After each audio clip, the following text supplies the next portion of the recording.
Okay. Oh man. Hopefully everybody show up over here. Let's see. Hold up. Does that work? Tell them to. Now it says chat room closed. They want to be post anything else. Yeah. Okay. They coming. So yeah, man. We had some technical difficulties, bro. My computer just froze on me, man. So this is episode 85, part 2. 86. 86, part 2. I apologize. We gonna keep this chat open on this other one so I can make sure I can get the questions off of it. And because I know it's a Metroid Prime question. If y'all ask the question on the other podcast link, please forward those questions over here, man. I don't know who all in this one, but yeah, I just lost that chat. I got it up. I'm looking at it. My screen refreshed and I lost it. Let me see. We had a question about Metroid Prime. Yeah, we had another one about what developer would you want to make a game for the Switch? I believe that was the other question.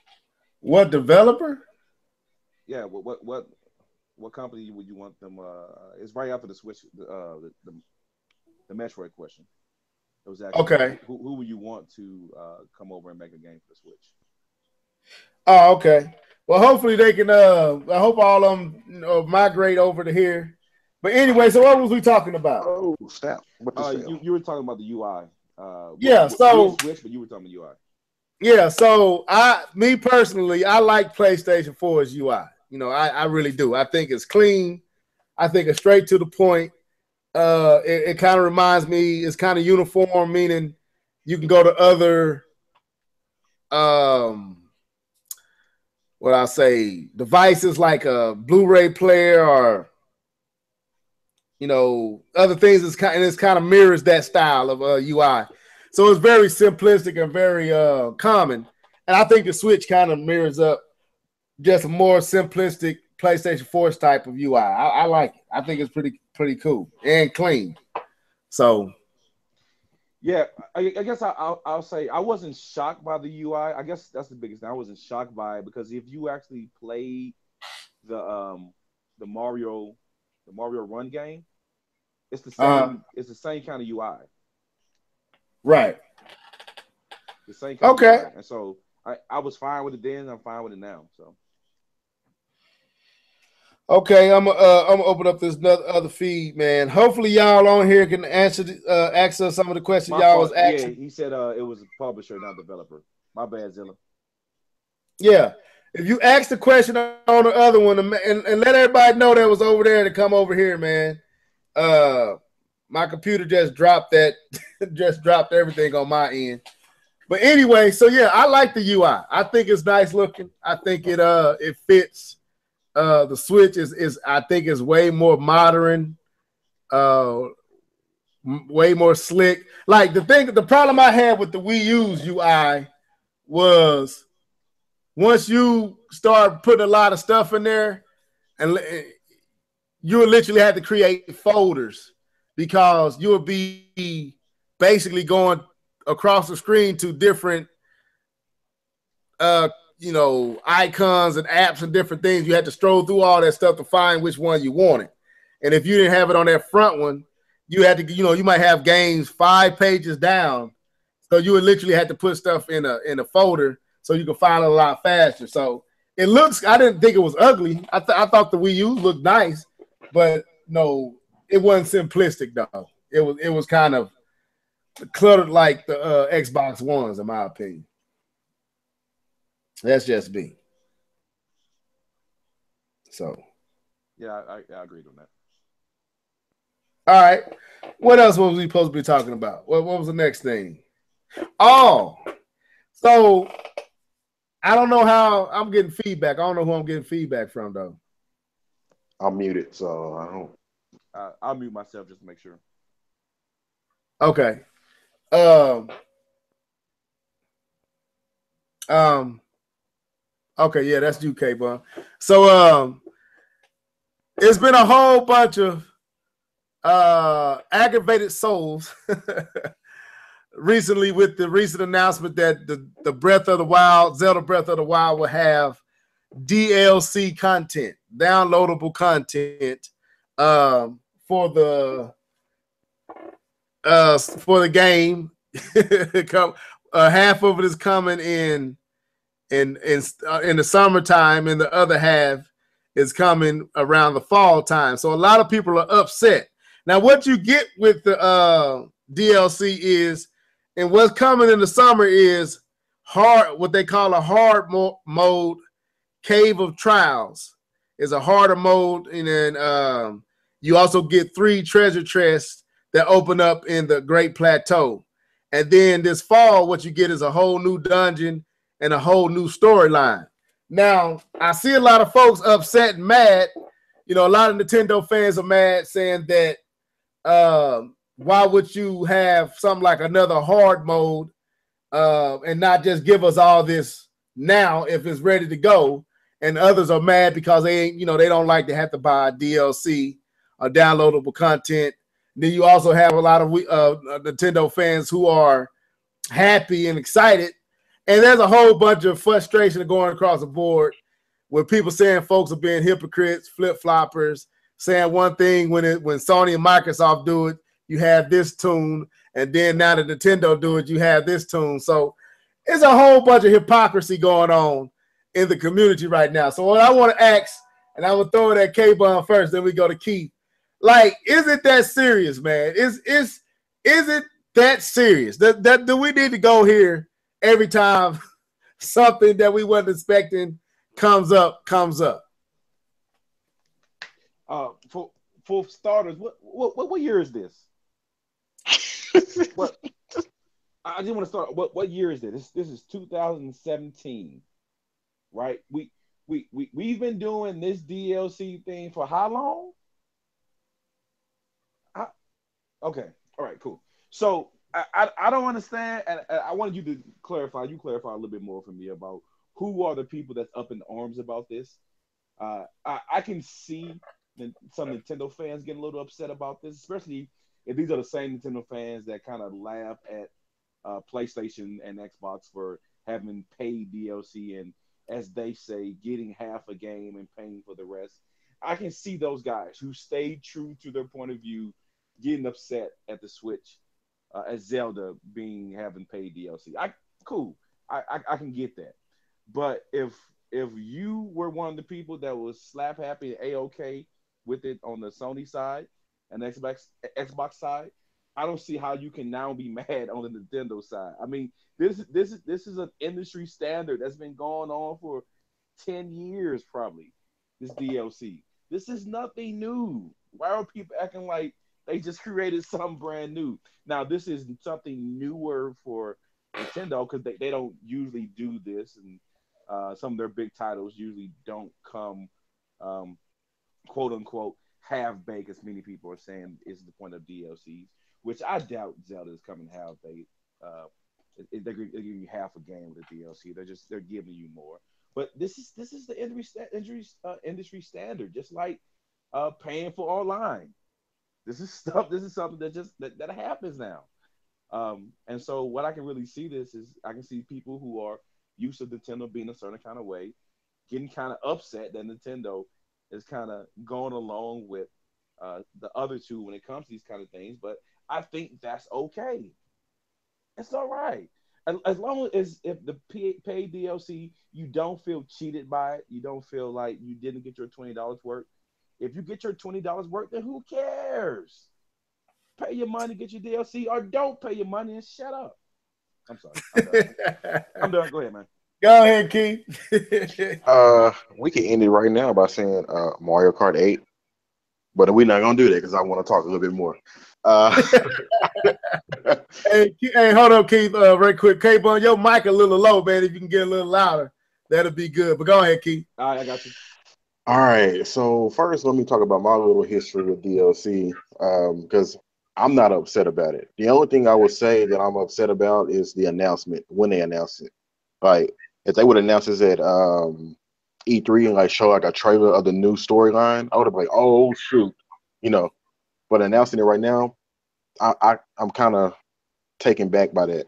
But when I was playing on the Wii, I didn't get DLC. You know, there wasn't much DLC if any. And so I used to talk about it. I'm not gonna lie. I want to point out my hypocriticalness because I want to be real with the audience. And I used to talk about it. Oh man, you guys are paying for half a game, blah blah blah blah. But it wasn't until I got the PS3 and I got Mass Effect 3, right? And I love that game.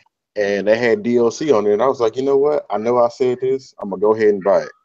And I bought some DLC for it, an extra storyline. And I was like, this is dope. I get extra content for the game that I like. And then Tomb Raider came along. I bought that DLC, the Rise of the Tomb Raider, and of course the Witcher's DLC. I bought the Mario Kart 8 Deluxe package.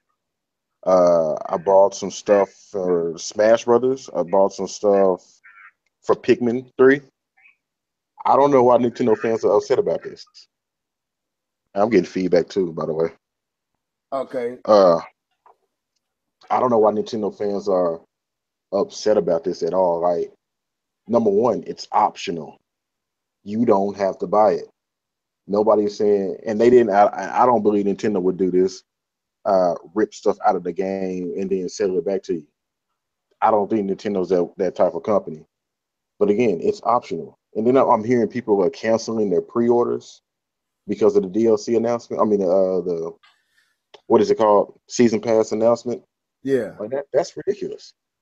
Like, and I think I saw you comment someone somewhere, and he was like, "Man, everybody's being hypocritical," and people are. I think it's time for us to start trying to make definitive statements about ourselves, because you never know. You never know how you gonna change. You know what I mean? I change. I talk about DLC now. I don't mind it for games that I enjoy. I don't buy all DLC, but if it's something that I enjoy, like The Witcher, you gave me extra 30 hours on one of the DLC packets.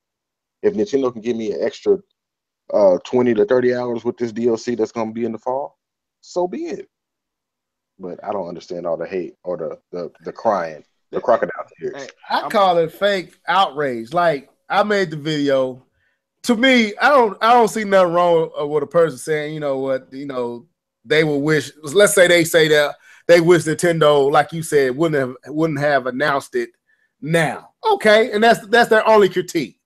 I wish they would have waited to E3 to announce this. It would have set better with me. All right, that's fine. But the cast has acted like, they gotta, cancel their pre-order. They matter of fact, I'm done with Nintendo. They like, dude, would you shut up? Stop it. That's quit. Like, to me, I used to fuss. One of the main things I fussed about back in the day, to be transparent, was day one patches. Like, yeah. That was my big complaint.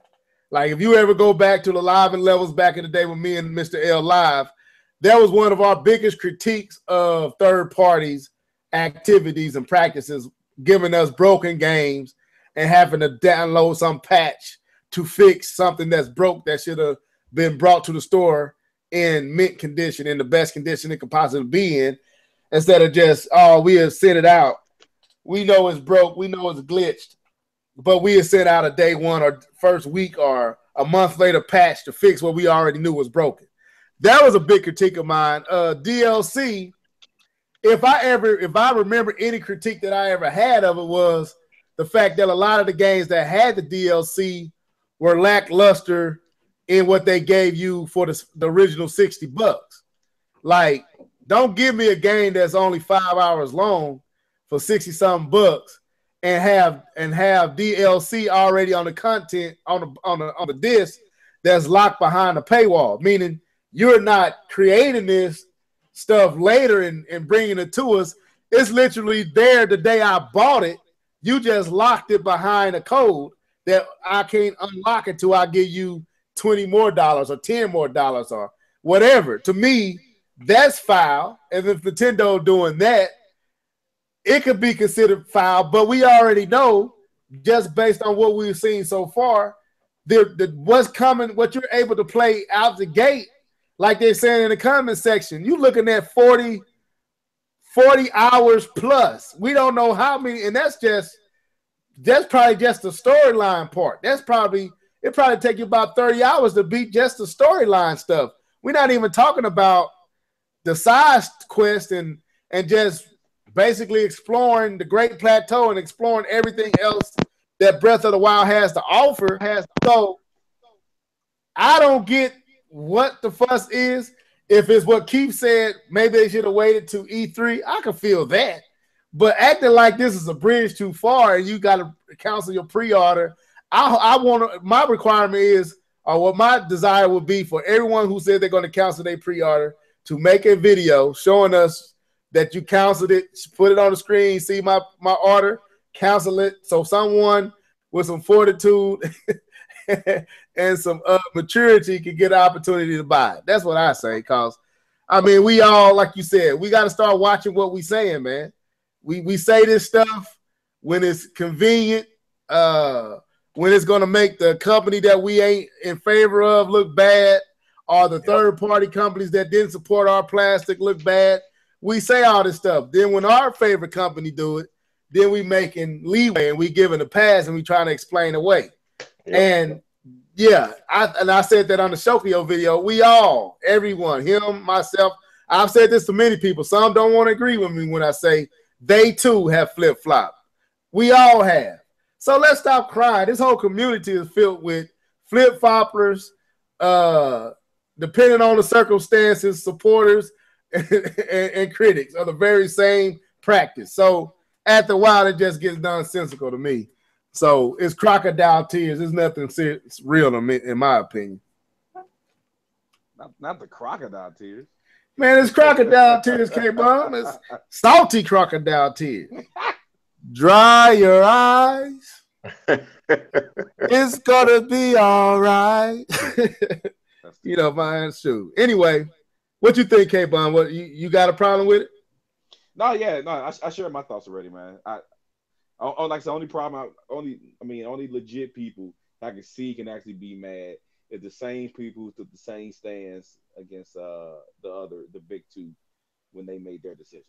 And the only people that I can give some leeway to be mad, but those are people who gonna have to get used to it because Nintendo is changing and it's evident in what they're doing. And that's what they want. Online. And There you go, Keith. Yeah, it's what they want. I said that too. We can't get mad at Nintendo when a whole lot of us, have been chirping and throwing salt at Nintendo for the last decade about being behind the times, not doing what, not having this, not having that. I remember when Batman Origins came to the was it Origins? Yeah, I think that was Origin. Yeah, came to the Wii U. Everything came, but it didn't have the DLC, and people got upset and got mad. It's like because they wanted parody and all that stuff. So, we wanted voice chat. We wanted all these different things. So when Nintendo started bringing the stuff, and they say, "Hey, we got to charge you now. If you really want this stuff and you want it at the quality of the competition, we got to charge you." I can't cry now. You know what I'm saying? There's no point in me shedding tears now when back in the day, like I just said, I just bought a year's subscription for the PlayStation 4. Why would I cry about the Switch? I'm gonna have to do the same now. And they got mad because they thought it was going to be with an app.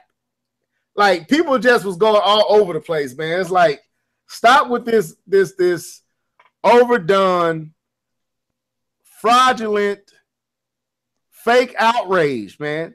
It's just unworn thin with me. Like I'm with you when it's something real. Like I can back it, but when it's just outrage for outrage, it ain't really nothing, no substance to it. Like, man, stop it, man. Get that. Nobody trying to hear you and what you talking about right now. Anyway, that's my thoughts on it. I don't know if y'all got anything else to say on that. Nah, I'm good. Nah, man. And you have the option. You don't even have to buy it. Yep. It ain't like they forcing you to spend $19.99.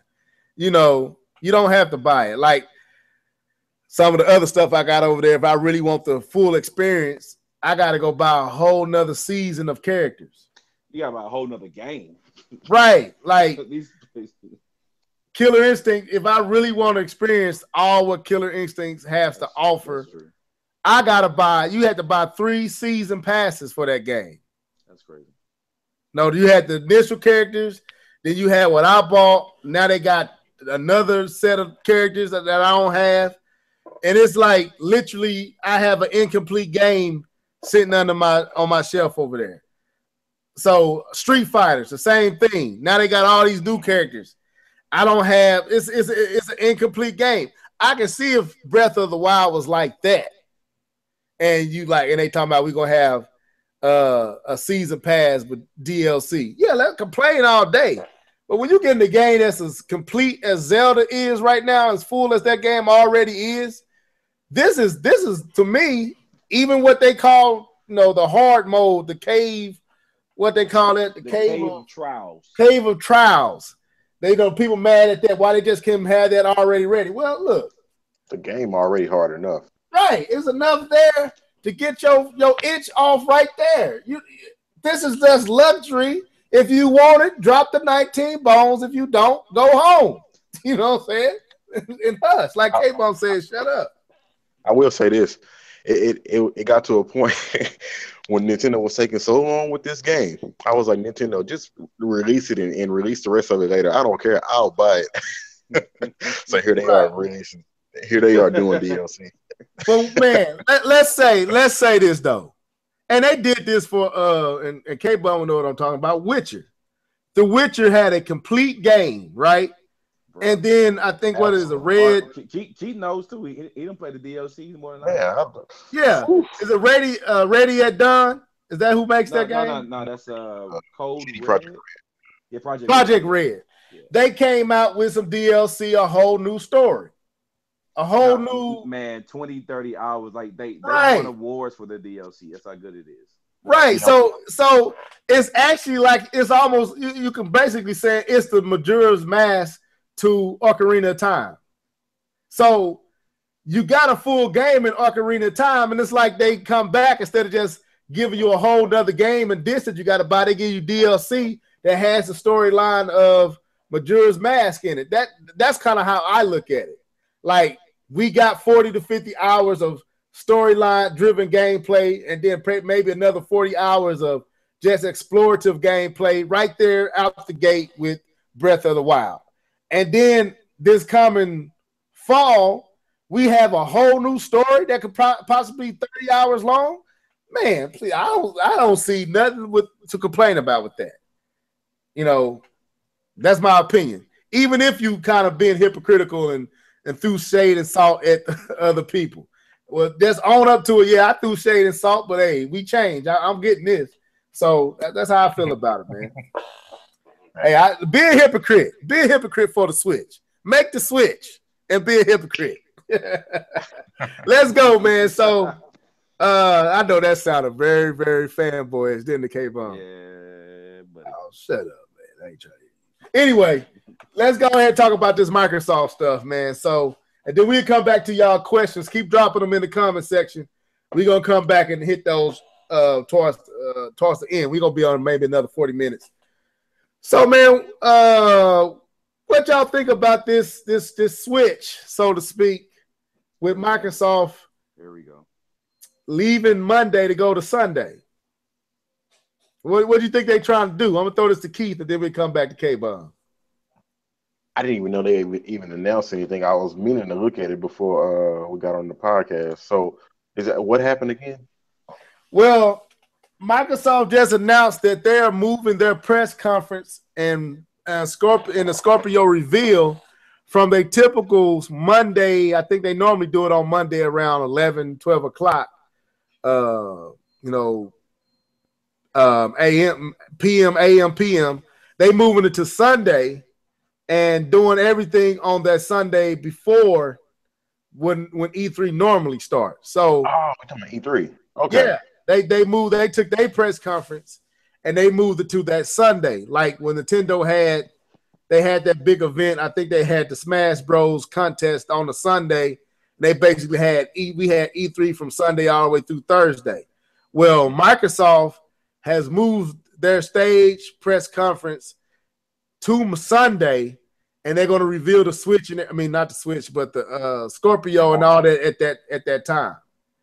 So they leaving basically leaving Monday to Sony.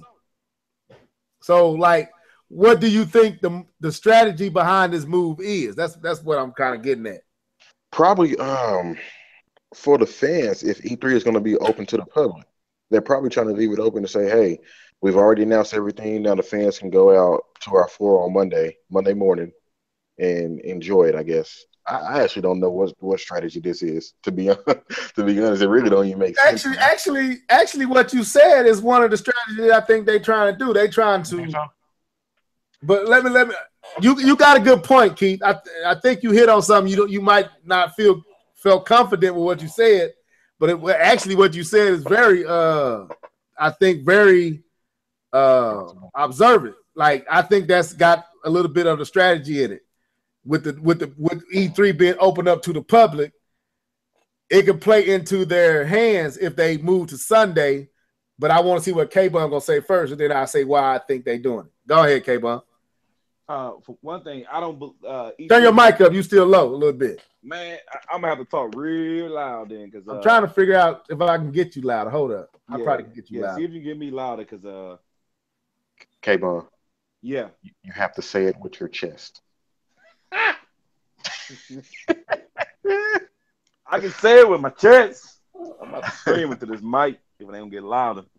Go ahead though. All right, I need to talk louder than this. You good? I can hear you. All right. Well, I don't believe E3 is actually open on that Monday.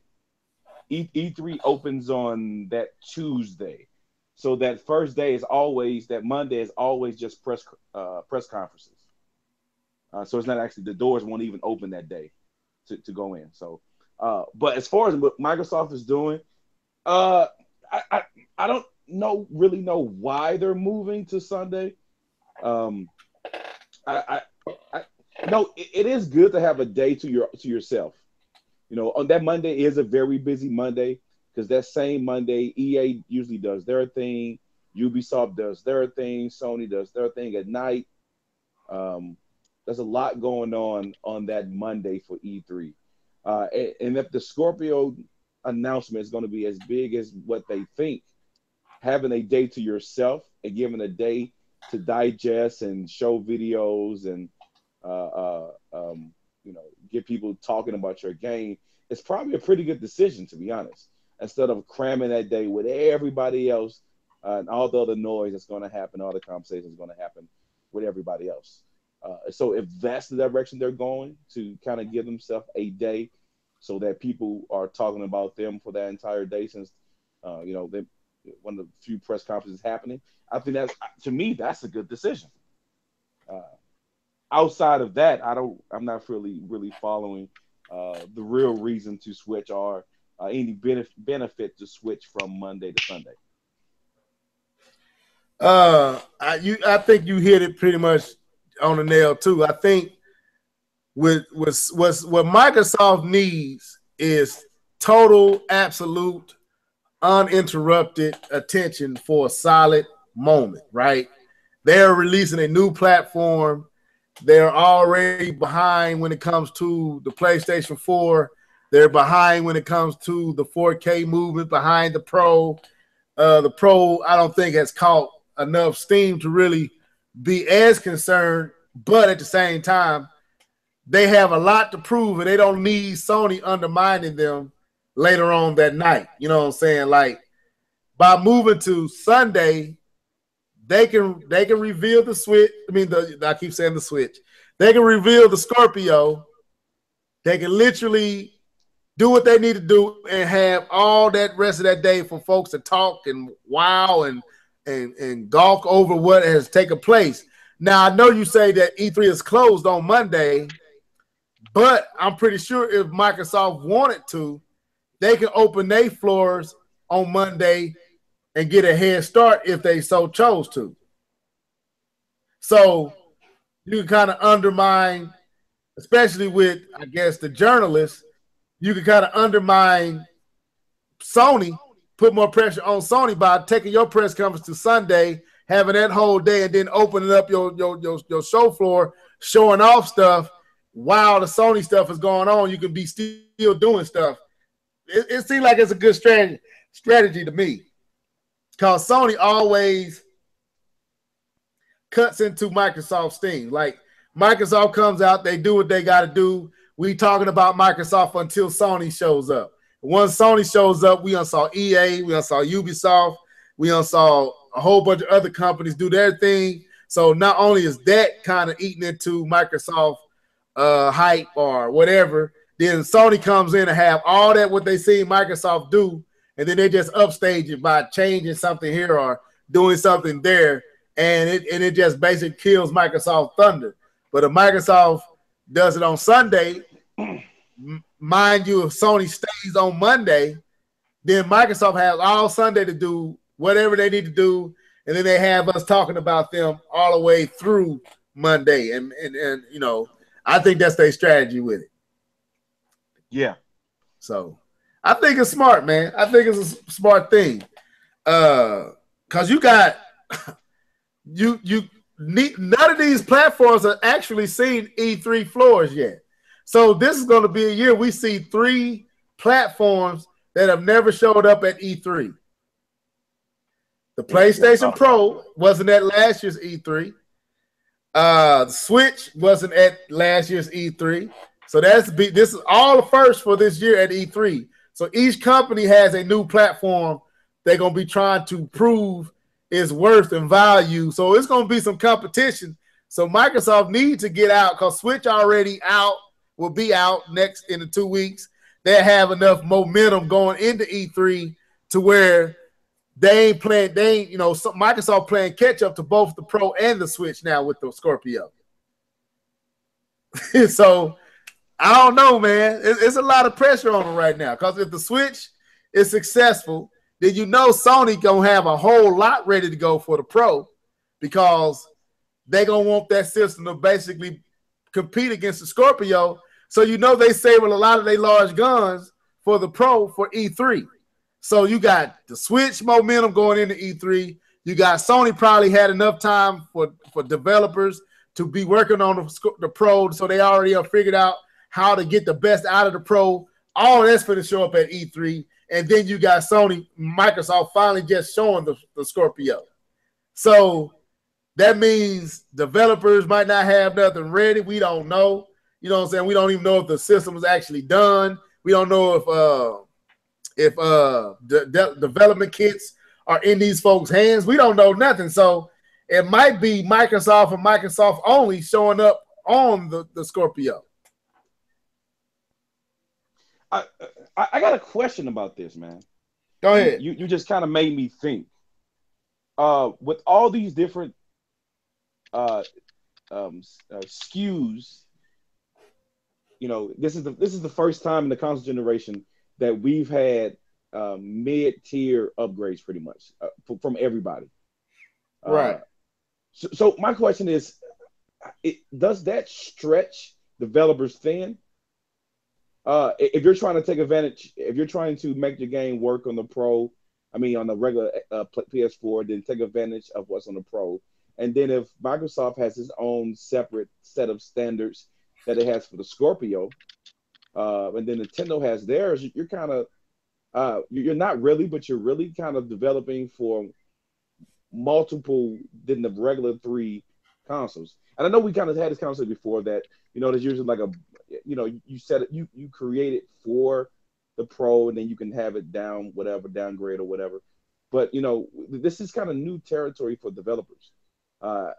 In the PC world, this isn't anything new. But the reason why home consoles are what they are is that there's a standard between all the systems. And so my question is, I'm just throwing it out there because I don't know the answer. Are we kind of stretching developers with all these different models that's a tad bit different, and you want to try to maximize your game for that new SKU? Are we kind of running developers kind of thin when it comes to that? Because I know they don't like working on multiple systems at the same time. I mean, you don't get the full payback when you do that. So that's just a question I thought about. I don't want to throw it out there to you guys. Well, okay, you want to tackle that first, Keith, or you want me to go ahead? My answer is simply yeah. Yeah, you stretching developers way too thin. Even though you might be running the same architecture, you still got to make sure it's working perfectly on each device. You know what I mean? And if they are talking about putting it on PC, Xbox One S, Scorpio, PlayStation 4 Pro, Slim, and possibly the Switch, yeah, that's way And too much. PC? That Yeah, was the first he one I said said. PC. Yeah. Oh, you said PC. Okay. That's like, and it gets to a point, it could end the console war, but I ain't gonna get into that. But yeah, I think you stretching these guys way too thin, and you may have a loss in quality of a video game too by And doing this. that's what I'm getting at. The loss of quality, will that occur? A very good point. Thank you, Keith.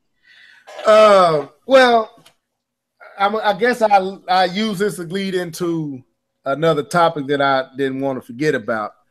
I think they're making these platforms so easy to port to that I think the concerns that you have, K-Bum, are kind of being answered in how advanced things are starting to get. Like, for example, I use two things. Well, I use one company, but two things that they just said. All right, so you know that Unreal Engine 4 just got an update to like I think a 4.15 or something like that. Well, it's helping offset some of the work that the developers will have to do to port games over, and making it a lot easier to port, like especially if you're using Unreal Engine 4 and stuff like that, which a lot of games are using. But what I'm seeing is like they had this game called Snake Pass that was running on the PlayStation 4 that was ported over to the Switch and was up and running on the Switch in a week with no optimization or anything. Right. And they just had to do little tweaks here and there, and basically it was pretty much identical, almost identical. I would say identical to the PlayStation 4 version running right on the Switch. So I think the time that it takes to port games over, at least when it comes to the Switch, and I'm pretty sure it'll be the same case with the other platforms, and especially the fact that Microsoft and Sony are both using AMD architecture. I don't think it's going to be as big of a hassle as we might think. That'd be my honest critique. I think they'd go with one setting and just port that and scale it down to where, if it need to be scaled down, they'll scale it down. If it can handle it, then it'll run the full whatever it is. I don't think it ain't like the Super NES to the Genesis back in the day where you literally had to make a whole new game for each platform. They can literally take these games and just rip the code and put it over here and it's going to play, especially between Sony and Microsoft. Right. Nintendo, with it going with NVIDIA, if what is being said about from NVIDIA and them, then it's not hard to port anything from those two platforms or PC to the Switch, because there's a lot of PC games coming over to the Switch and being ported just like that. Like people having up and run, like I said, in weeks, a couple of months, a couple of days, something. Some was just days. So no, I don't think that's going to be an issue this time around. Be honest with you. I hope so. My other question comes in with taking advantage of those new systems. Are we going to see those advantages like we should when it comes to them trying to single out and specialize for the Pro and the Scorpio? Because if they don't, there's no real need to do it if it's just simply just a graphics thing. Keith?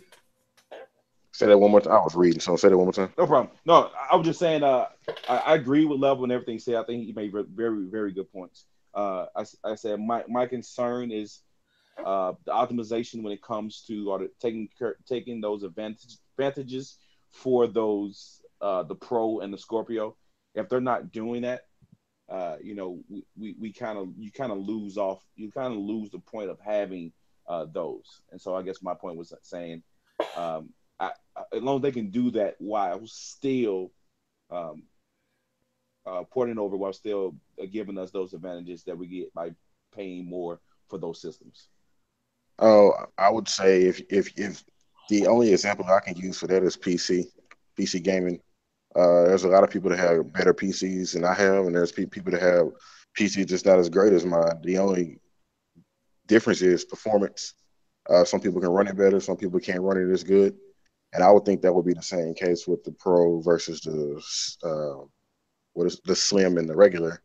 And those would probably be the advantages that they would try to sell to you. Hey, this one can run it 1080p 60 frames per second, and this one is at 900 and yada yada yada. So that would be, and if you know and I can't think of the word I'm looking for, but people are really drawn to power and tech and stuff like that. So that would be the advantages I think they would try to push forward, if that makes sense. Yeah, I believe it all depends on if these platforms actually sell. Like, okay, the PlayStation 4, just the regular PlayStation 4 OG, let's say that, is already close to 50-something million in the marketplace. And we haven't seen any need to replace that for real. Like, let's be real. Like, if seventh generation is anything to go off of, the PlayStation 4 has probably another 3-4 years of legs in it that developers can get quality games, good looking games on that platform that'll please any and everybody for at least 3-4 more years before they really have to move on. So that's already going to hurt the Pro.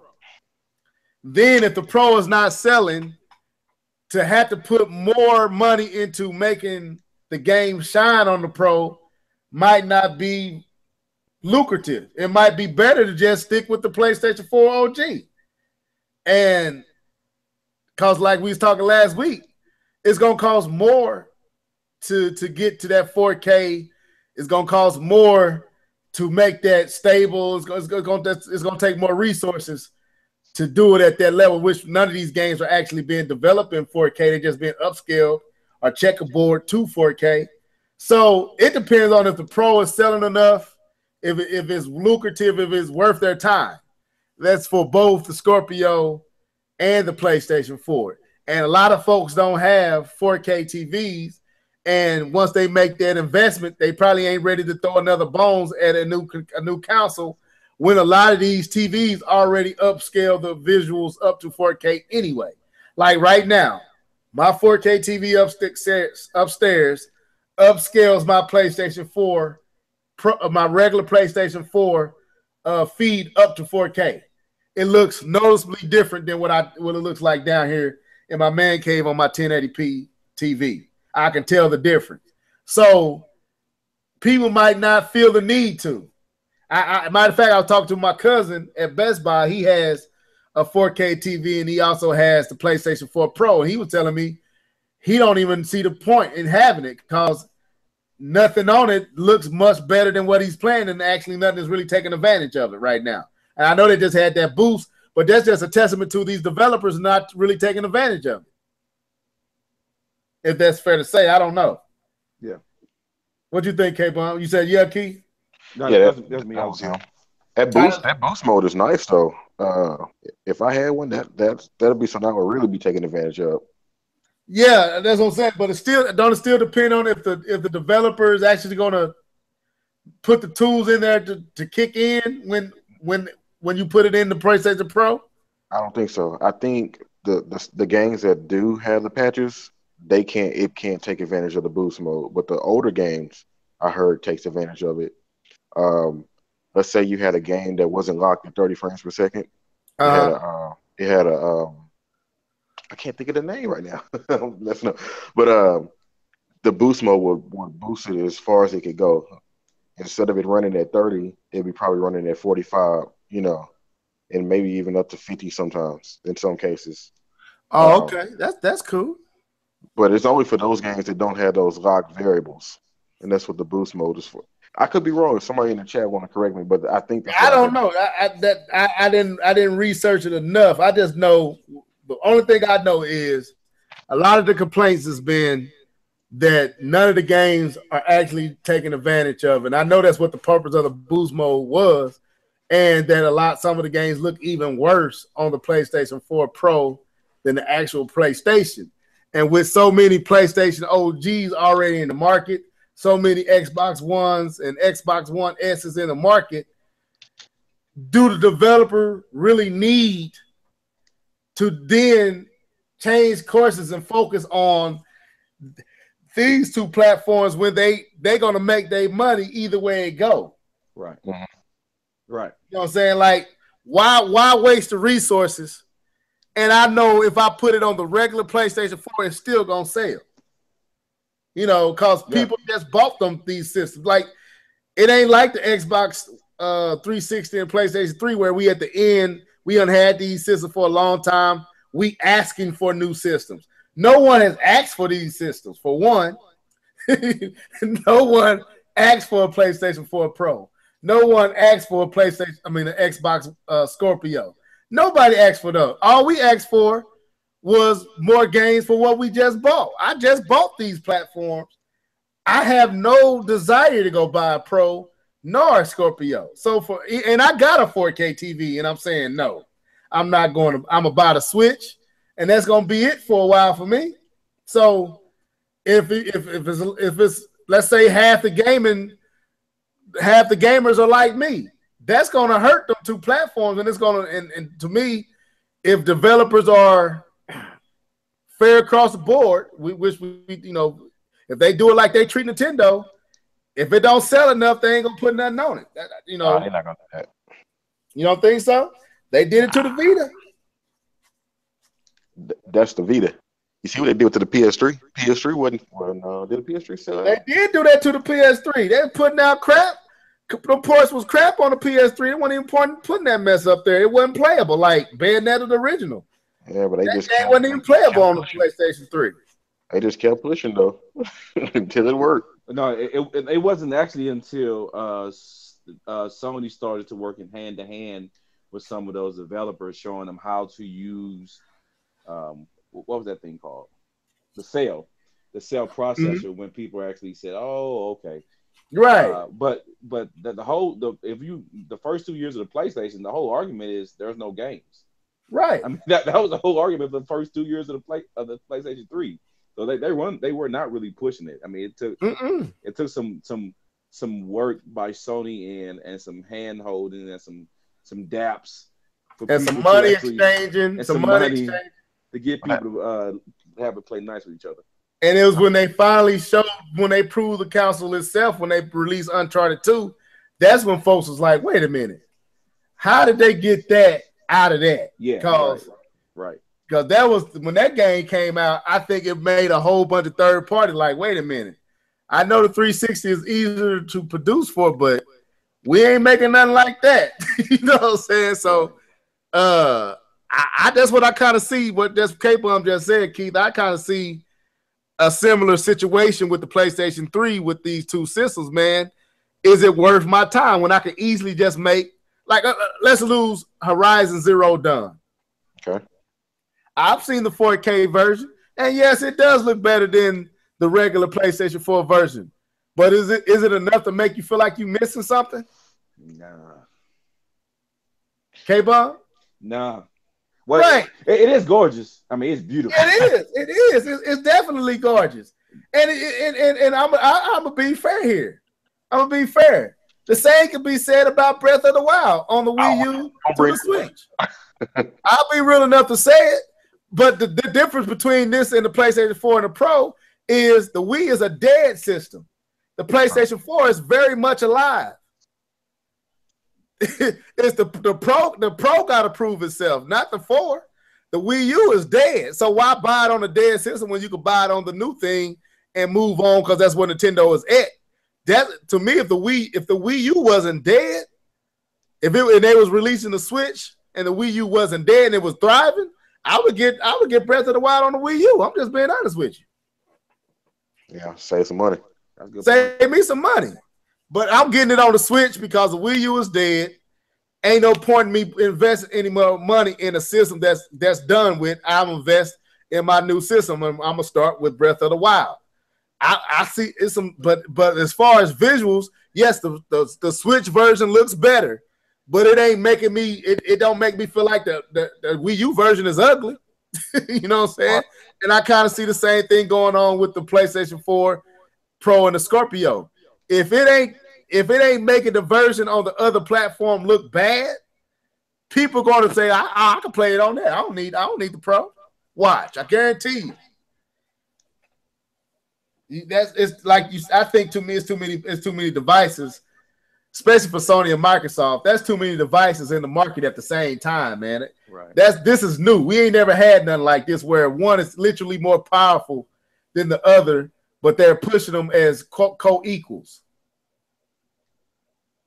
I don't know. I mean, if I buy a deep Blu-ray player, I don't want to buy DVDs no more. I don't buy DVDs no more. I got a Blu-ray. Well, it's like Sony trying to make you buy Blu-rays, trying to make you buy. I don't know how the developers gonna choose one or the other, and I think they most likely gonna lean to the one that got the most platforms on the market. Yeah, I get to the point I don't even want to watch. Hey, here's this new movie, man. I can't even watch it. That's a DVD. Yeah, dude, it's sad. It's sad, but that's true, bro. Like Sony is making these developers choose for $50 million or, and I know people saying, well, they don't have to choose that. Yeah, they do, because if they really want to take advantage of what the PlayStation 4 Pro is doing, they got to put more resources in there. And then that's a choice. Do I do this or do I just focus on the PlayStation 4? I don't know, man. I don't know what they're gonna do with that. Yeah, I guess I sparked that conversation. It was just I've been pondering that. So no, it's a good question. It's a legit question too. Hey, since we sparking conversations, you got any more? Because I want to ask a question to you guys. Go ahead. No, I'm basically out. All right, and also we want to hit those guys' questions too, probably. Okay. So I was watching this guy's podcast, not podcast, but he had his YouTube channel, and he said the Xbox One doesn't have any games. Now, I've made my jokes about Xbox One and third party and stuff like that, and they don't have as many exclusives as the PlayStation 4. But he said, keyword, now they don't. They did before. But he was basically asking the question, how can you say the Xbox One doesn't have any games?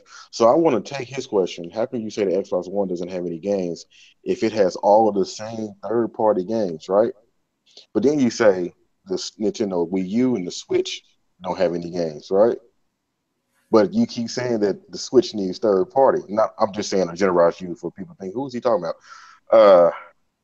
The Switch needs third-party, but the Xbox One doesn't have any games with the third-party. So I'm trying to figure out, what are these people, what are they thinking? If the Xbox One don't have games and it has third party, the Switch don't have third party and it doesn't have any games. So what are you really saying? I don't know. Because truthfully, let's just be okay. Let's forget third party, especially when it comes to Microsoft and Sony, because they basically get the same games, right? So. Yeah. Is that fair to say, K-Bomb? They're getting the same games. When it comes third party, yes. When it comes third party. So let's look at exclusives. Let's look at what PlayStation 4 has had so far. 18, the Order 18, what is it? 18, is it Order 1886 or something like that? Yeah. Uncharted 4, Bloodborne.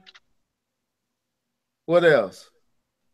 Don't forget my favorite. One of my favorite exclusives was Second Son. Second Son. Forget about that. Yeah. That's like infamous Second Son. What else? Did you already say Killzone?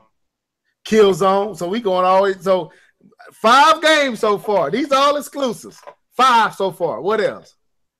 Knack 6. Man. Is it exclusive? Is it exclusive? Man. What else? Exclusively garbage. Oh wow! See how hard we got to think. Well, Warframe wasn't exclusive. to the console. Well, that was on PC though. Yeah, it was on PC first. What else? What else they had that was exclusive? Do they have any timed exclusives? I mean, you can even try to throw some of them off in there. Yeah. Any indie titles that were exclusives? Yeah, they have a lot of indie stuff that's exclusive. I mean, they have a lot of indie stuff. Okay, we won't count indie because I think that's that. Yeah, the PSN has a bunch. So right. So basically, from Sony first party, we could name 6, and it might be missing 1 or 2. If y'all in the comment section, let us know what we missing. It said Until Dawn. I never played that one. Was that Until Dawn was on the PlayStation 3? That was just ported over.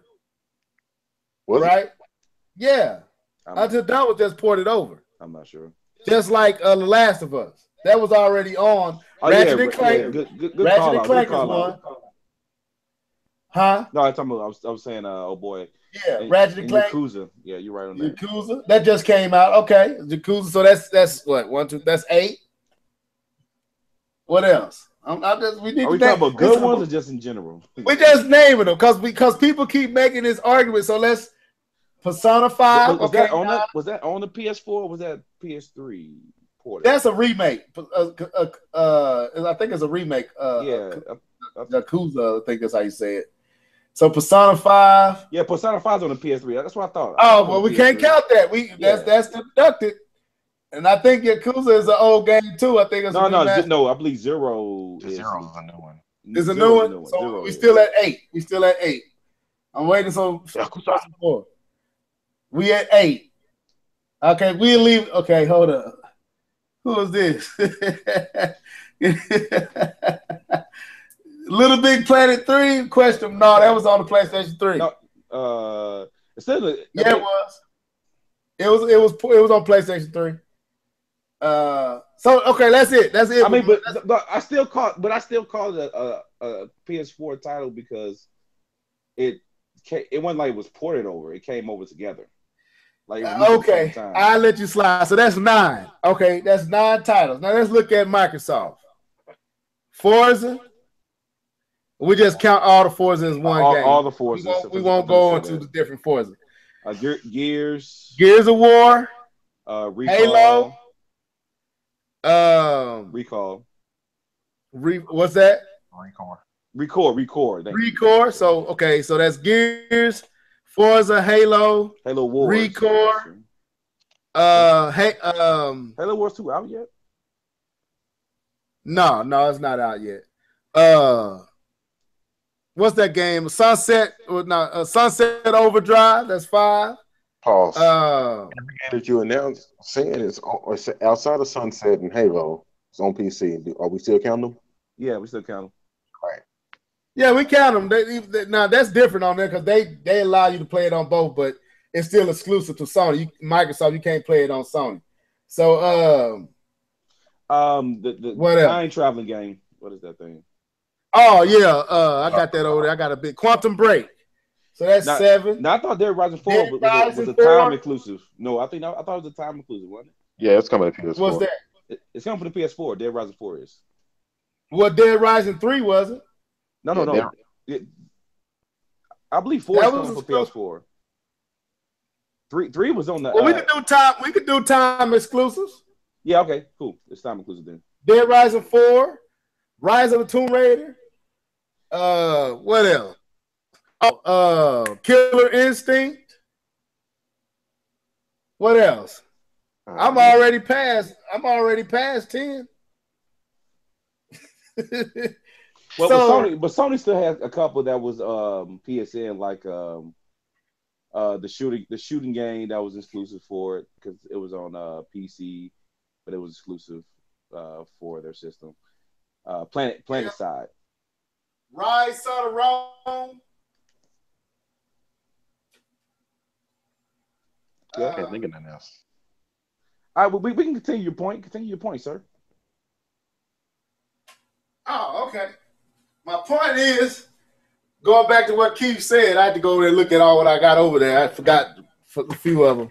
The point is that you said, what are people talking about? They ain't talking about nothing. They just make up stuff. We struggled to name 11 exclusives, and both of these platforms been out for what, 3 years now? Three going on 4. And we struggled to name 11 exclusives. So, and neither one of them outdoing each other by much when it comes to exclusives. I would say I prefer what Sony is bringing in their exclusive category over what Microsoft is bringing. I think they have had better exclusives. Meaning, when I look at the Uncharted, and I never played Bloodborne, but I heard it was pretty good, so I take folks' word that it was a good game. I think Gears of War was okay, ended horrible. Killer Instinct is overpriced to me. I think Killer Instinct could be a whole lot better than what it is. I think Sunset Overdrive was a good game to me. I don't know why people hate on it, but that's a good game. I enjoyed that game thoroughly. But at the end of the day, third party is making both of them platforms. Let's just be real. You know, I hear K-Bum talk about more third party than I hear him talk about first party when he talk about Sony. I hear about Overwatch, and I hear about some of the other games that that are on the Xbox One too. So no, I don't think neither one of them are outdoing each other when it comes to games. Me personally, I think the thing is people change the criteria to fit their argument. Right. That's the biggest thing. That they would change the criteria quick as day on you to fit their actual argument. Like I said, I personally don't think Sony is doing any better. I mean, as a Sony fan, that Sony is doing anything better or has better, more games as far when we talking about no games. I think they're both pretty much in the same, in a very similar boat when it comes to that. And here's the crazy thing, K-Bum Keith. If I got the naming off just the exclusives for the Wii U, I'd probably name about 40 games. Easy. And they were, and over half of them be pretty darn good. So when I hear people say the Wii U didn't have games, I'm like, what are you talking about? They didn't have third-party titles, agreed. But as far as first-party offerings, the Wii U ran circles around both the PlayStation 4 and Xbox One and still running circles around it. Yeah, so, like K-Bomb said, it's like what K-Bomb said. K-Bomb said it best. People argue, how you say it, K-Bomb? You said people argue, they change the narrative. People would change the criteria to fit their argument. Right, there you go. Because if it's about exclusives, you would have bought a Wii U. If it's about power, you would have a PC. Ooh. Uh-oh. Exactly. Let's be real. So, anyway, what else, man? What else we need to talk about before we get out of here? Man, I apologize for the technical difficulties, man. I hate that the cast dropped, but things happen. So, what was one of their questions, man? Oh, okay. Let me go back to it. I'm gonna ask, and I'm gonna go last so I can really marinate. What they got name? The Genius of Battle. Zilla Stump? I think it was Zilla Stump. He has about the No, this guy asked about the Metroid. He said, "What do you want to see if Metroid returns? What do you want to see? 2D, Prime style, or other M style? Which style will you enjoy the most?" Hey, Bon, you said you ain't never really played them, so you don't want to answer this. I mean, it's nothing for me to answer. I say I haven't played them, so I'm gonna say Prime, and I'm gonna say it for a reason. I feel like there's enough. Hey, mute your mic real quick, K-Bon. I think I'm echoing on you. I can hear myself on your mic, but I feel like there's enough Metroid Mania type games on made by indie developers that you can kind of get that feel of a 2D Metroid. If that's you feel what I'm saying, Keith? Yep. So and then other M,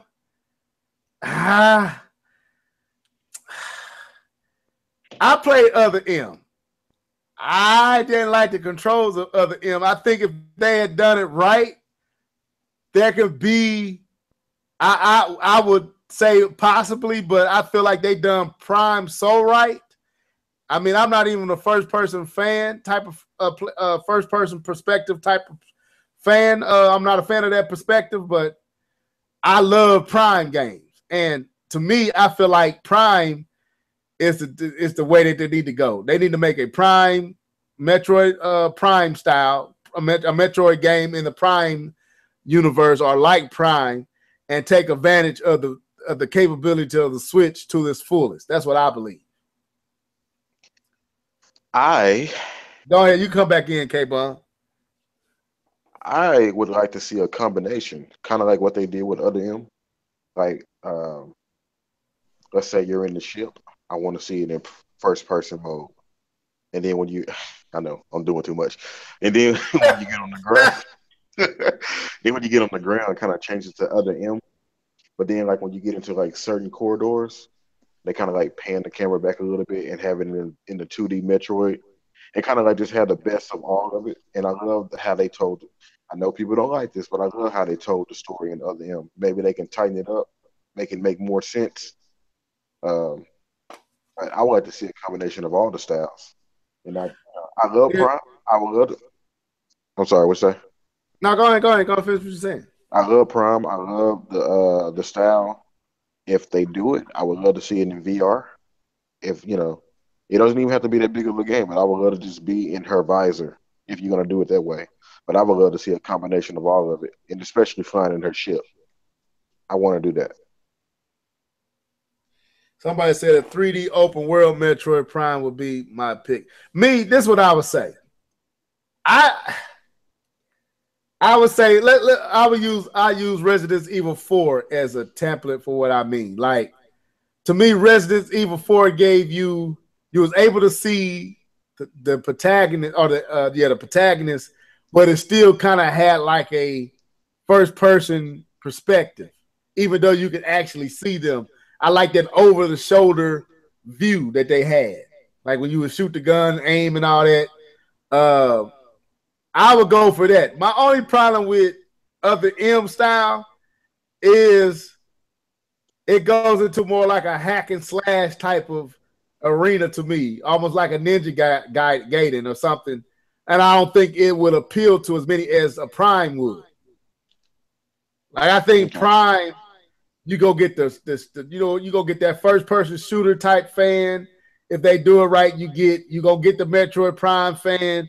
And I feel like they could just do a whole lot more with the Prime version of Metroid than trying to replicate or try to improve on the Other M touch, in my opinion. I think it'll make Metroid look more bad, more of a butt kicker in the Other M formula, but I don't think it'll appeal to the masses as much to me. You said something very interesting when you brought up Resident Evil 7. I said 4. You said 4? Yeah. Oh, I guess I was thinking Resident Evil 7 because the game is very atmospheric. And Metroid, when the very first one was very atmospheric. Right. And you just set you off in that world and you have to explore. It's not like you have to do a lot of shooting, but then you're just kind of changing the whole game up. So let me shut up on that. But I don't know. I just want to see another Metroid game. Yeah. I would, like I said, I would rather, because I'm not a first person shooter type of fan, but if I'm just trying to be fair for what would be best for Metroid series, I think Prime has been the best one. I mean, I like the 2Ds, but they, like I said, they got enough replicates of that made by indie developers that in some kind of ways have done it a little bit better. Have improved on it. So I don't think you need to throw Metroid unless you just want that nostalgia and make a game to the side like that. I don't want no mainstream 2D Metroid game. I would hate that. Would make me so mad if they would make a side-scrolling Metroid game as the primary Metroid game. No, don't do that. You don't No, don't give us that and say this is what we've been working on for the last 5-6 years. I'll be upset because you could put a team off the side and do that and let your main team or whoever you got handling this series do a prime level Metroid Prime. That's been your best ones. Well, I ain't gonna say your best ones, but that kind of breathed life back into the Metroid series, in my opinion. And I think they need to stick with that. Nintendo don't have enough games like that in their portfolio. I agree. So that'll be my take. What else? What's another question they got? That was the only one I really saw. I'm trying to go through them. I don't know if K-Bun saw any. K-Bun, what's another question, man? We get out of here. Other question was asking what publisher would you want to see make a game for the Switch? Publisher? Yes, publisher. Not developer. Not developer. He said publisher. Publisher, would you want to bring give me an over? example because I don't like EA is a developer and publisher, right? EA is still publisher. So EA, Ubisoft is still publishers. Okay. I wouldn't say THQ, but that's not true. We might have to change Namco. Okay. Stuff like that. Okay. Man. Konami. Those What's are the publishers. People? Okay, what are we going for? Like just personal preference, or Would you want to see? What would I want to see? I'm gonna let y'all go first. I don't know how to approach this. Go ahead. One of y'all. I have to change the question a little bit because publisher, they just publish. I mean, Nintendo published Bayonetta 2. They didn't make the game. But if I could change the question to developer, who would I like to see? I would like to see CD Projekt Red. I would love to see that new game that they got coming out. Man, I can't remember what it's called. But I would love to see them tackle the Switch and see what they can do with it.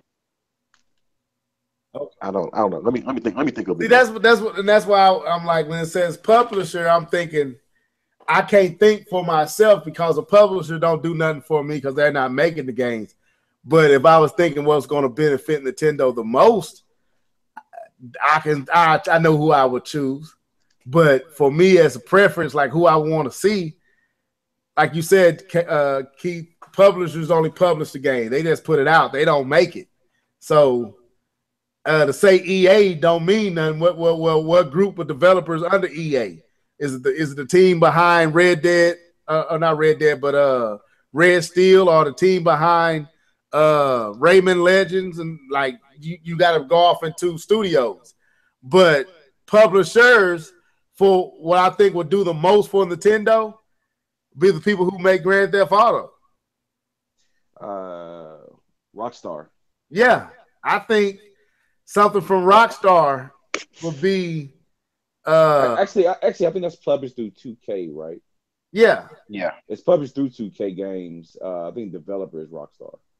Okay, well, I want to see something from 2K developed by Rockstar. If I was gonna go off of publishers, but as far as me personally, Retro Studios. That's what I want to see. But he said third party, right? He just said what publisher. I mean, that was Retro Studios. I'm gonna change it like Keith to the developer. I'm gonna say Retro Studios. That's the only company I want to see right now. That I'm so curious about what they doing, man. Right now, that's who I want to see. Publisher, I don't really think it matters because they don't make the game. I mean, I see it a little bit different when it comes to publisher. Like some of these publishers, they do give access, or they give I don't want to say access. What they do, they give money and they give support to the developers to make games for a particular type of game or genre.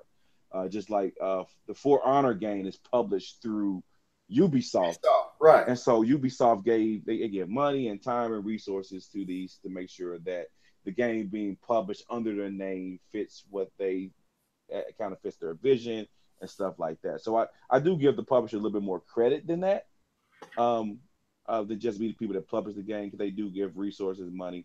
That's the whole reason why Microsoft helped publish Titanfall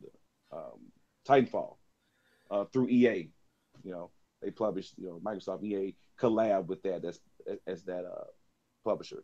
But if I had to say someone, my first would be EA to do something other than a sports title and other than a shovelware title.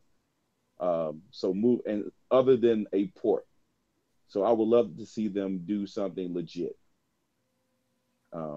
Like if they were actually putting Andromeda over legitly at the same time instead of years later or months later. Even I even think the Mirror Edge games will play nice on a Nintendo system. I think that kind of fits the Nintendo crowd. It is very, very different. So I would love to see them. Second, I would say, we said it, 2K games. Either seeing Red Dead Redemption being put over, or even a GTA on it to the system would be awesome for Nintendo. Yeah, that's why I went with them, man. No, it would be awesome. It doesn't fit their Nintendo's theme, but the thing is, it would show people that Nintendo is diverse enough to have multiple games. I think to me that's the biggest thing. It's just I know it doesn't fit your theme, Nintendo, these kind of games, but the fact that you offer these games show that you have a diverse range of games that can be on your system, and I think that's the biggest seller. Isn't Grand Theft Auto 5 the best-selling video game of all time? No, not yet. But it's very close. I mean, like Wii Sports. Okay, outside of Wii Sports, we're talking about Minecraft.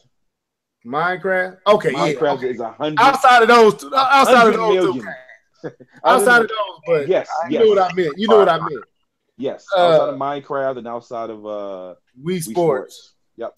It's got how many copies? I think it was like 60 or 70. Right. So it's safe to say Grand Theft Auto moved units, right? It moves something. Jeez. I mean, it sold platforms. Yeah.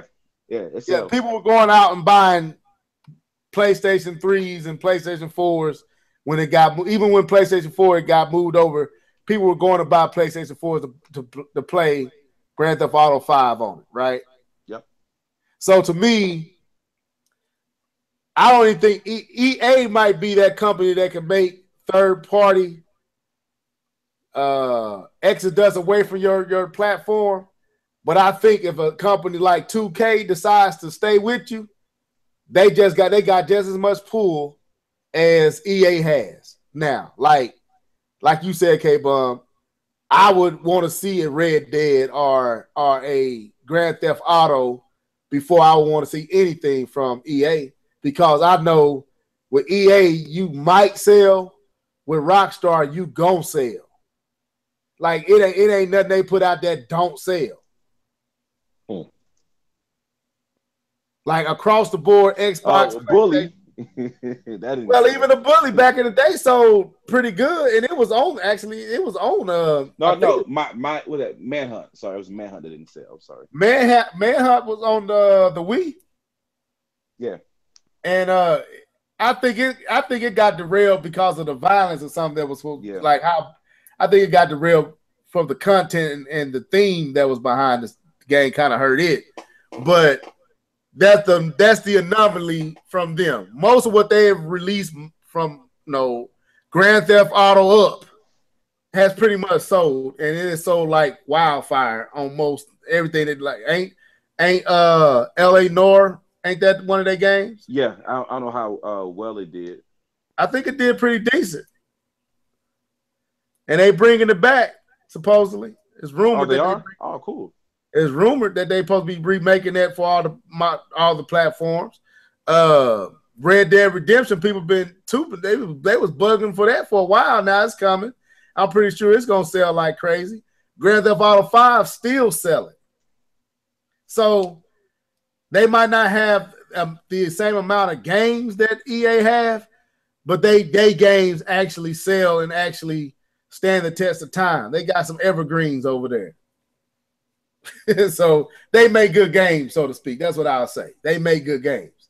Now, I wanted to play Grand Theft Auto 5, and I ain't even a Grand Theft Auto fan, and I wanted to try out 5 because of just how popular and how people was talking about it. I wanted to at least experience it for myself, but I never got around to playing it. So It's all right. but anyway, and then if I would kind of flip it, I'd go 2K and then EA. I kind of go that like that. But anyway, man, I don't have anything else set up, man. If y'all got anything else y'all want to talk about, or we can shut it down.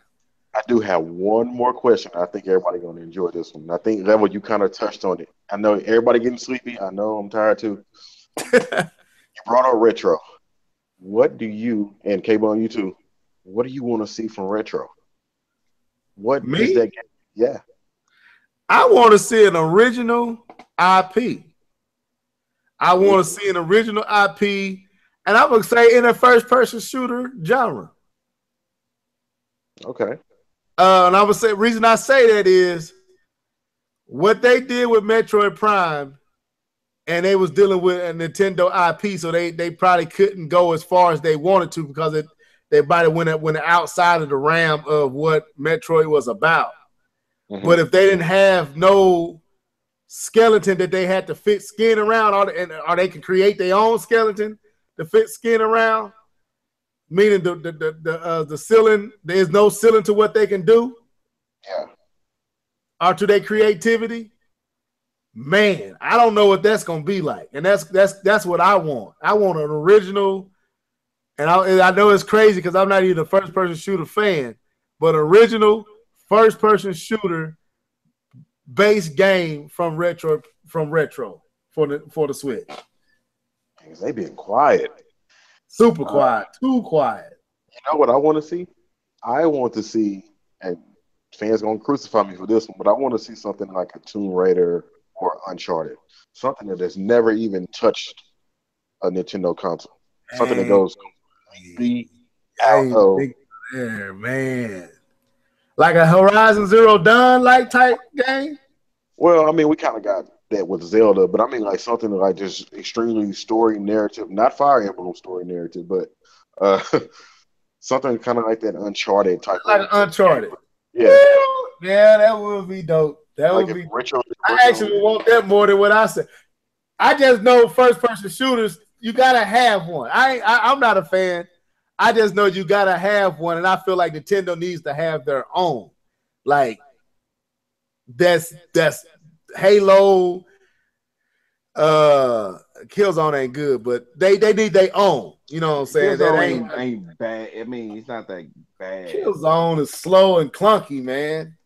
I mean, I don't play it, so I can't. I'm not even a first-person fan. I played the demo. I'm like, man, this is too freaking slow and heavy. It's a whole different feel. But Keith, I think I want to roll with what you said, man. I ain't even think about to go that route. Yeah, I've been thinking about it for a while. Like, man, I think Nintendo needs to go ahead and try to, because they got everything else. We got everything that we love about Nintendo. But you don't feel like, well, no, I wouldn't say Breath of the Wild kind of answers the Uncharted lane. Yeah, you're right. Okay. And I don't think it's Horizon Zero Dawn. But you said, K-Bone, you said it's more like Witcher than it is Uncharted, right? That's the gist I'm getting from what I've seen. Okay. I'm scared, the developer is the same people that made Killzone, so I don't know if we can trust them yet. But anyway, what would you say, K-Bone? What would you want to see from retro? Now, pardon my ignorance, but what games have retro made? All the Metroid Primes are made by Retro. That's why I don't know this company. And they made the Donkey Kong, the newer Donkey Kong Country, not helping. And the Donkey Kong Country Return and Donkey Kong Tropical Freeze. And I think they helped that on Mario Kart 8. I think. Yeah, they helped out on a few stages on Mario Kart 8. Their portfolio ain't very huge when it comes to Nintendo, but they took Metroid into 3D and first-person shooter and knocked it out the park. Like Metroid Prime was a showpiece for the GameCube, literally. So they are American company, a Western company. Let's say it like that. yeah, they Western. Yeah. I don't know what they should make. I don't know what their expertise is. Just some good. Does that work? Some good. But what I mean, from coming from you, I can understand because you don't really have no context to go off of because you ain't familiar with them, so it's hard for you to answer that. Right. But I would say Keith on to something. Like I think that'll push them because the game that I said going the first person shooter route is right up their alley because all they gotta do is take what they did on Metroid Prime and just go where they want to go without having the lure of Metroid to hold them down and keep them grounded. Like you can't do this because this don't fit Metroid Universe. You can't do that. That don't fit Metroid Universe. You can't give Metroid a machine gun. You know what I'm saying? That don't fit her world. So to give them a first person shooter type game, I think if with a team like Retro doing it, these games can rival and maybe surpass the Halos and the Call of Duties. Yep. Ain't that good, man? In my opinion. They just limited. They've been limited to having to be pure with the platform, with the IP that they're messing with. Like they've been messing with already proven titles like Donkey Kong and Metroid. You can't. What they did with Metroid, if you took the limits off and let them come up with their own idea, now it might go haywire because they can't reel it in. Hopefully they know where to put some brakes and some lines at. But the talent is there to make probably something that can destroy a retro. Because I'm gonna tell you the truth, a lot of the techniques from Halo, was it the one on the 360, the one that came right before the 360 went out? Was that 3? Was that 3? I think it was 3. I think it was 3. I think it was 3. Halo 3? Y'all sure?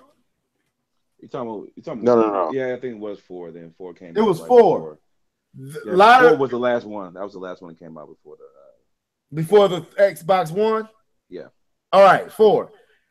A lot of the ideas and the design of the stages were Metroid Prime borrowed and were influenced by Metroid Prime.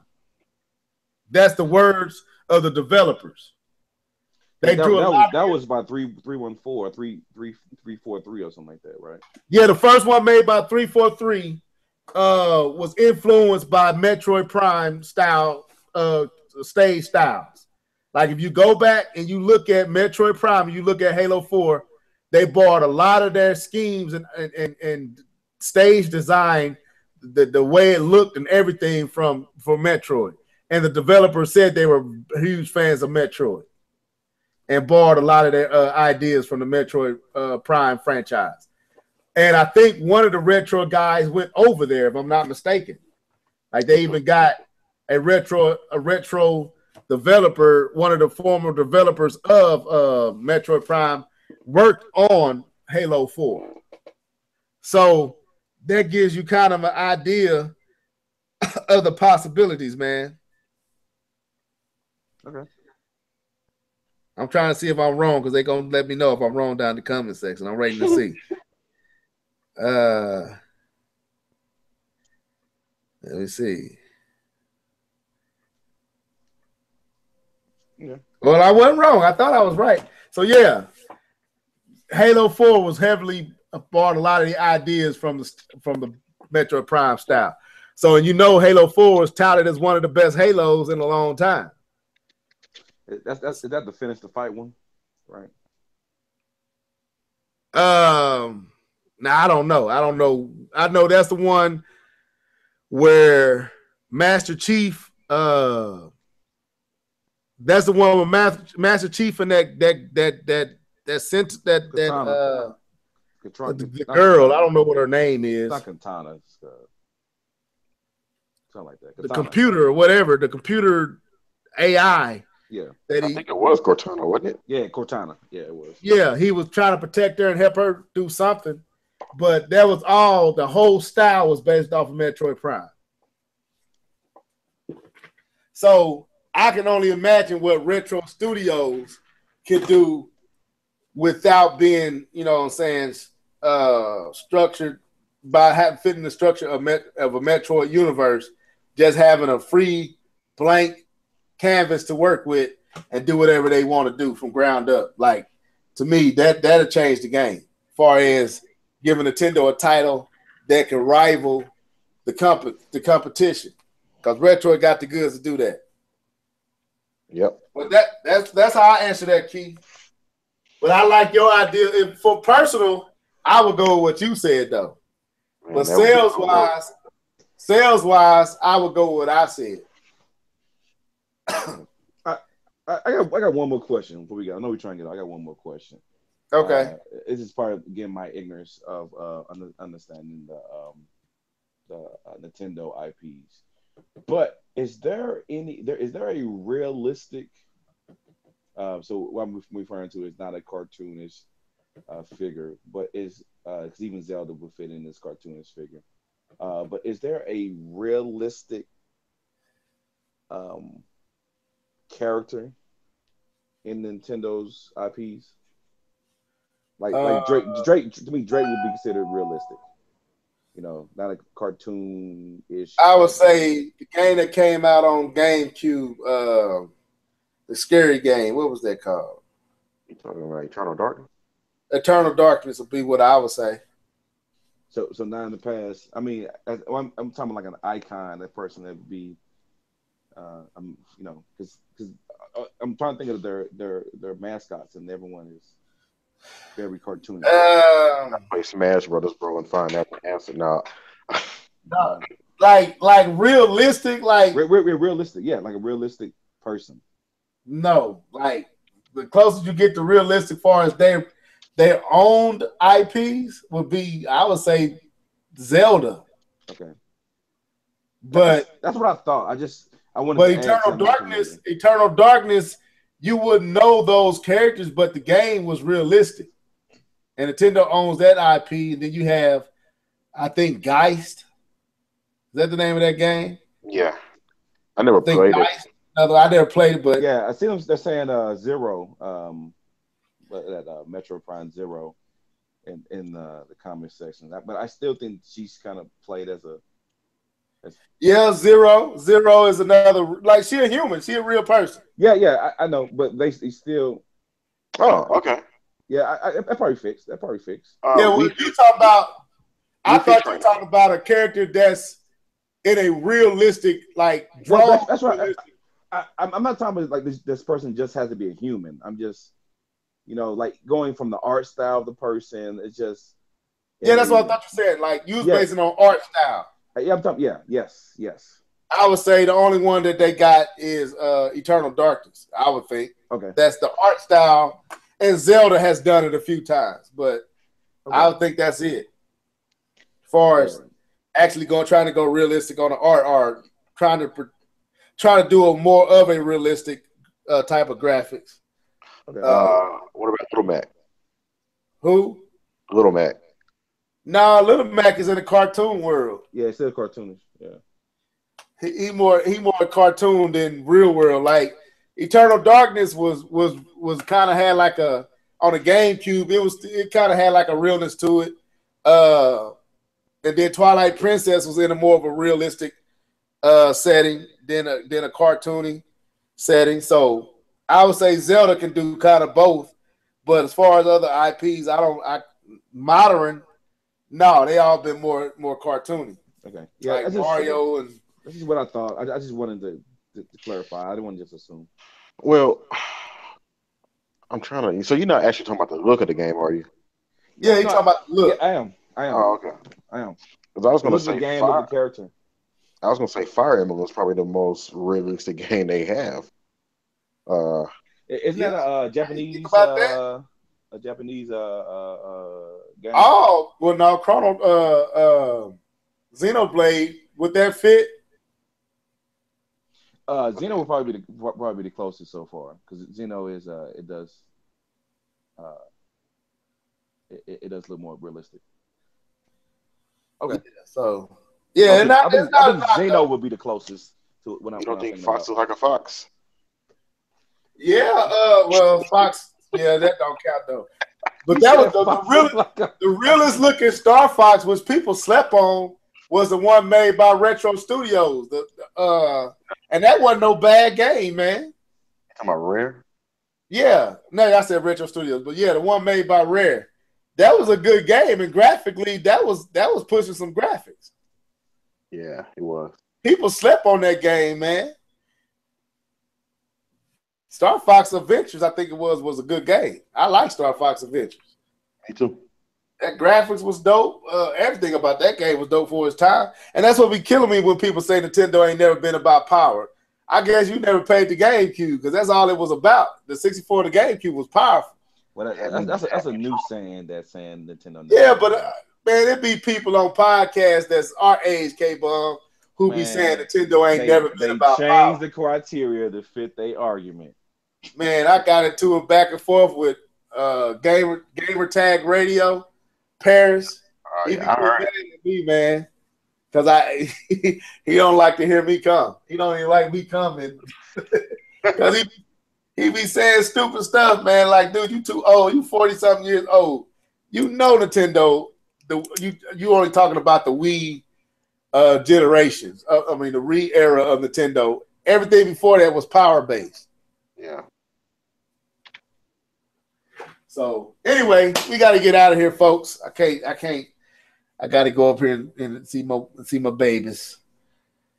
So, well, this has been the Live and Level Gamers podcast, part 2, because the first one dropped. But I'm gonna let K-Bum go ahead and sign out, man.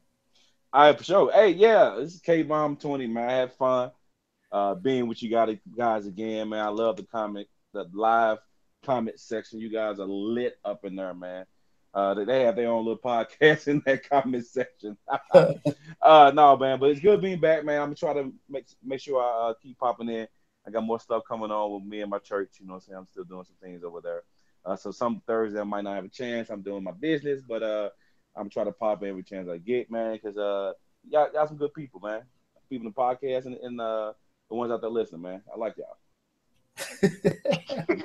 All right, Keith Norris. Yes, sir. It was good chatting with you guys. In October, we were saying we can't wait for January 12th. Now we're saying we can't wait for March 3rd. We're gonna be playing that Switch. We're gonna have a lot of fun.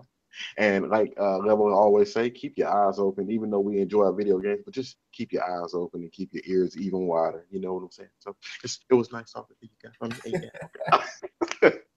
That's what's up. Hey Keith, I think K-Bum gonna have a Switch, man. I think he gonna sneak out and get one. He gonna have a Switch. Of course. I think he gonna get one, man. I think K-Bum want one, man. I think Nintendo might have finally made something K-Bum want. I just want that Zelda. I just want to play that Zelda. That Zelda looks so good. Dude, you go get Mario Kart like a month later. You know you're a kart enthusiast. I'll try the Mario Kart. I ain't gonna lie. Smash probably be coming here soon too. I'll definitely play Smash. Hey, and then Xenoblade 2, you probably want to play that too. I won't touch that at all. Okay. Oh, look. Anyway, Splatoon 2, not that. Nah, man. Oh man. I would give it a try. I think you should try. When you run up across people like Dr. Feelgood and all them, and how good you be mad when they shoot you down every time you come in they circumference, man, you ain't gonna make it out. I think you'll love it. So anyway, because you about that competition, the Splatoon get competitive, bro. I ain't gonna lie to you. That game has you going. I can't wait until K-Bum said he got Splatoon. I can't wait on that day. But anyway, even look, John Shaw said the only thing that made him not enjoy Splatoon was not being able to talk to people. He said, but if he could talk, it would have been the game. And he was, it's a good game, bro. Anyway, this is the Live and Level Gamers podcast, episode 86. Enjoyed you guys tonight. Like again, I apologize for the technical difficulties. The computer just shut down. Hopefully that never happens again. Hopefully y'all tune in next time. Until then, folks, deuces.